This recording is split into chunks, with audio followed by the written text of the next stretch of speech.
آپ کو ان کی بڑی فکر ہے جو جیلوں میں بیٹھے ہوئے ہیں ہزاروں لوگ، آپ ان کی کتنی فکر کر رہے ہیں؟ جنہوں نے جنگ لڑی ہے اور جنہوں نے جیل کاٹ رہے ہیں، جن کے گھر ٹوٹے ہیں،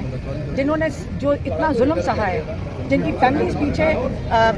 غربت میں بیٹھی ہوئی ہیں، آپ نے کبھی ایک دفعہ ان کا سوال نہیں پوچھا جو عمران خان کے لیے جنگ لڑ رہے ہیں پچھلے 2.5 سال سے، جو پاکستان کے لیے جنگ لڑے ہیں؟ مجھے سمجھ نہیں آتی آپ ان کے بارے میں کیوں نہیں پوچھ رہے؟ علیمہ خان کی یہ بات 100% درست ہے کہ بھگوڑوں کو بھول جائیں اور صرف خان کے وفاداروں کو یاد رکھیں، خصوصاً ان کارکنان کو جو آج بھی فوجی عدالتوں کی وجہ سے قید میں بند ہیں۔ علیمہ خان نے عمران خان اور اسد عمر کی ملاقاتوں کے سوال میں کہا،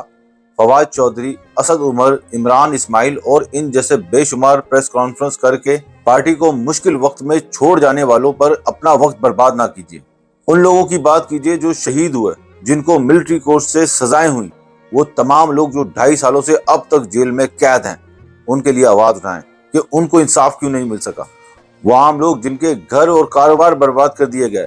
گھر والے فاقوں تک آ گئے، ان لوگوں کی بات کیجیے۔ مگر جیسا کہ آپ کو پتا ہے اس وقت نظام دین کے ہاتھ میں ڈگڈگی کے اوپر بندر کی طرح ناچ رہا ہے، اس لیے ان صحافیوں کے اندر کچھ بندر ان کے چھوڑے ہوئے ہوتے ہیں جو ان کی مرضی کے سوالات آ کر یہاں پر پوچھتے ہیں۔